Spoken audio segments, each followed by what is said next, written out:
Hi, everybody. Welcome to Cover the Spread for Sunday, October 5th, 2025. Hey, if you're new to Cover the Spread, welcome aboard. Glad to have you here on the NFL Sunday. Make sure you subscribe. Give us a thumbs up as well. Greatly appreciate it. And hey, if you want, click on that notification bell. That way you get notified when this video drops and you can grab the best of the number with us. As we always do, we'll get the cappers, see how they're rolling along, and then we'll jump right in with 2 feet first going forward. Don't go head first. It doesn't sound fun diving into the unknown head first. They always tell you jump in feet first. A little safer. But anyways, we'll get to the gappers, see how they roll along, and then we will jump feet first into the NFL here on Sunday. Excited for it. We got some big games to cover for you. So without further ado, head on over to the cappers. How's Vegas Al doing here on the Sunday? Excited? Pretty good. Got NFL here. Nice 3 games for us to break down. Ready to get into it.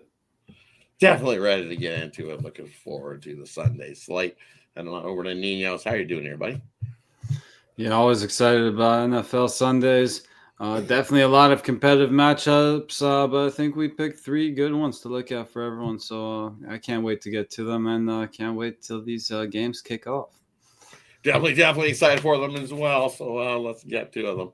First game we got on the slate for you. We got the Eagles taking on the Broncos. Vegas Al's game. He's going to get us going. Who do you got? Well, I think the Eagles stay undefeated here. We'll go right to them here with the -3.5.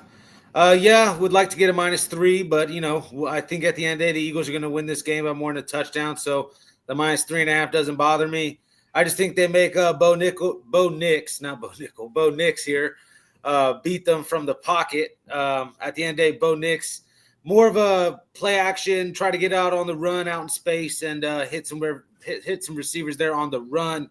I just think the Eagles' defense is going to be too much for them. They haven't been that great this year to start the year off. I think this is a big-time spot for them to show up at home. I just think too much up front. Jordan Davis, Jalen Carter up front, going to limit the run game there with J.K. Dobbins from the Broncos. And then on the outside, Quinyon Mitchell has been a nice little pickup that they got in the draft last year. Obviously, Cooper DeJean as well. I just think the Eagles are going to be too much. -3.5. Hurts as well, protecting the football this year. 5 touchdowns through the air, 0 interceptions. Obviously, he can hurt you on the ground as well.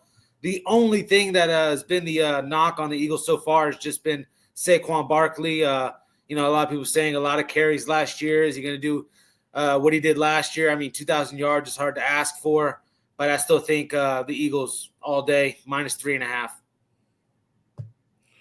Heading on over to Ninos. What do you like here in this matchup? Yeah, so definitely should be a great matchup here. Obviously, the Eagles, one of the better teams in the league, going up against what's probably one of the better defenses in the league, right? The Broncos still got that going for them. I know this it definitely will be tested here. I know you mentioned that D-line a little bit, but Eagles still got one of the best offensive lines in the league too. And I think they get their offense rolling early here. I don't mind laying, usually I'm pretty careful laying those hooks. I think this is a game that I'm with Al on. I think the Eagles should cover this one, but hey, seeing the 2.5 there in the first half, so I'll be on the Eagles to get off to that good start and lay that less than the field goal in the first half with Philadelphia.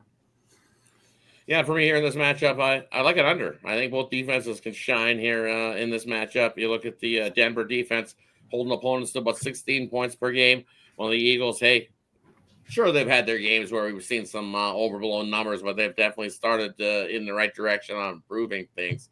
Only giving up about 22 points a game this season.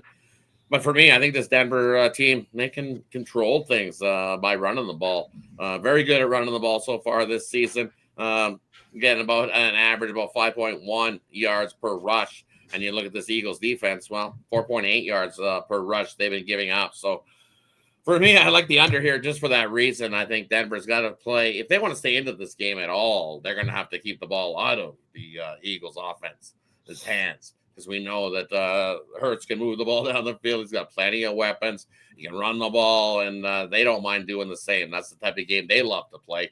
Hand it to Barkley, chew the clock, run it. So both of these teams offensively like to play the similar style, chew the clock, long drives. I think some of those long drives finish with some field goals, as both these defenses can definitely stop that run when you get close into those red zones. So this was it 45.5. It's come down 43.5 in most places. I still like it. Give me the under in this matchup. Hey, that's the first game we got covered for you here on Sunday. Let's head on over to the next one on the slate. And we got the Chargers taking on the Washington squad. Chargers at home here. And this one laying 3 now. I see in this one total 47. Ninos' game he's going to get us going. What do you like here in this matchup? Yeah, we looked at the Chargers last week, and well, obviously they disappointed there. I talked up how Justin Herbert had been so careful with the ball, and he goes and throws two interceptions. So that definitely didn't work in our favor there. But I think we get a little bounce back from them here. They are the healthier team coming into this matchup. They're at home.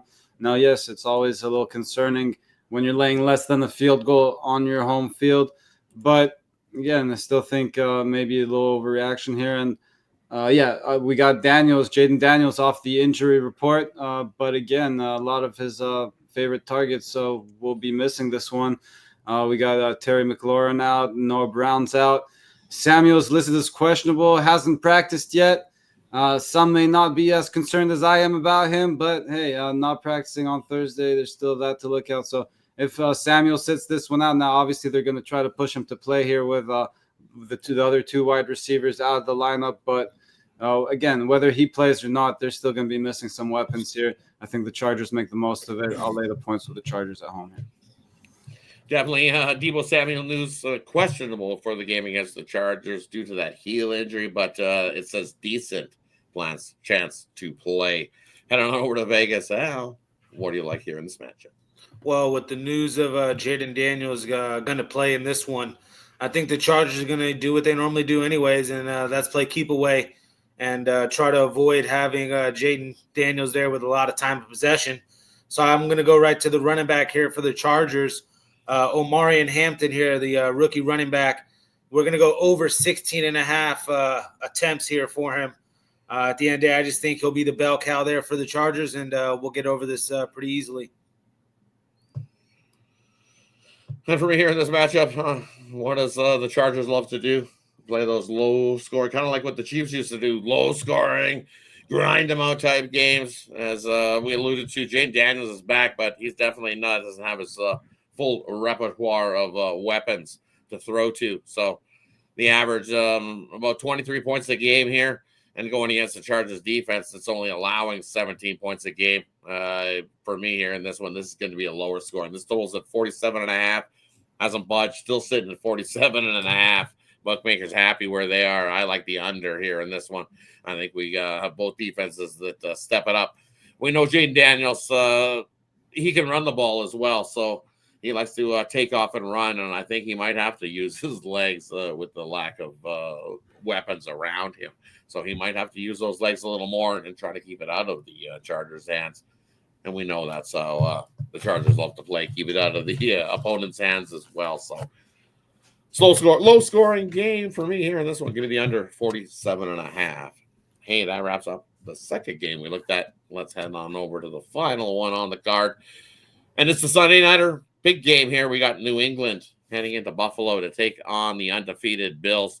Game I love. I'll get us going here in this one. Well, we know when I think about the Bills, I love the Bills. But Bills like 8.5. I think it's just too many here in this spot. We've seen New England, hey, they're able to move the ball offensively. Pass offense, hey, give it to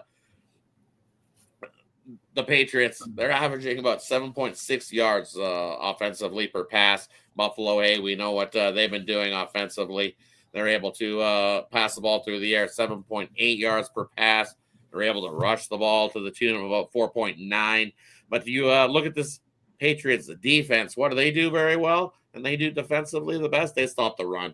They make it one-dimensional, and they're going to have to beat them through the air because that's where the Patriots have a little bit of a weakness.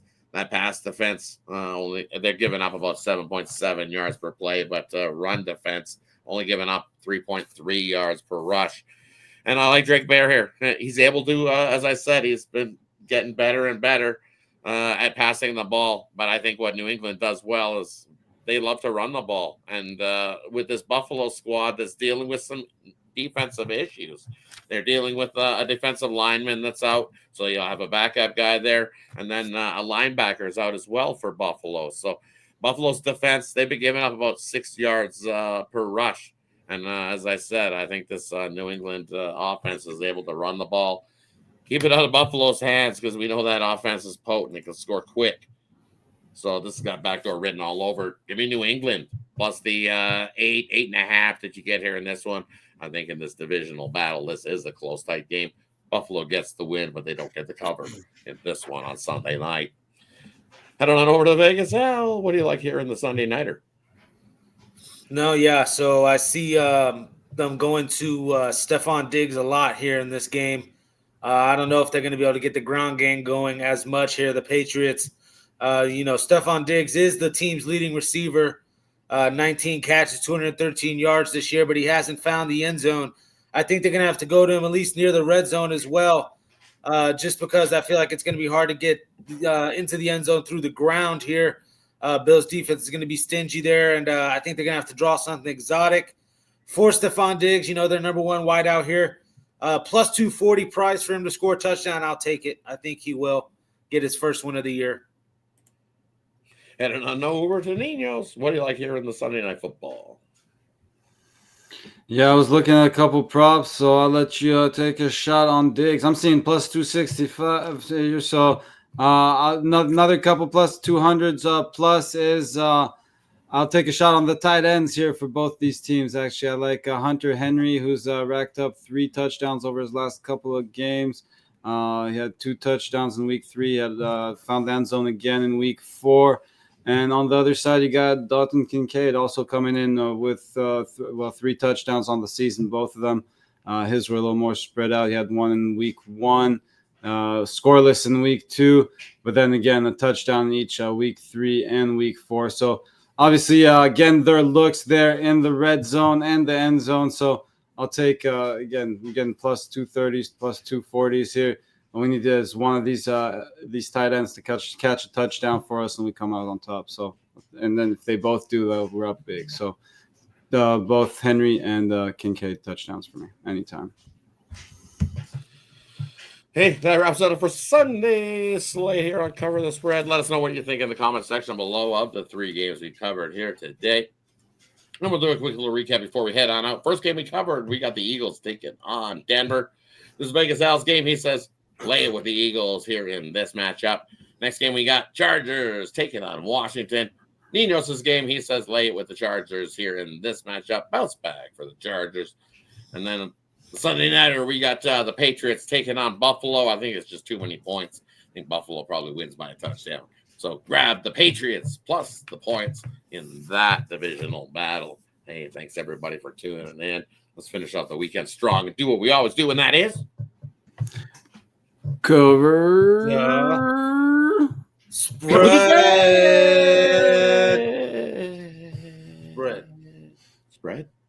Cover spread. Cover. Spread. Spread. Cover.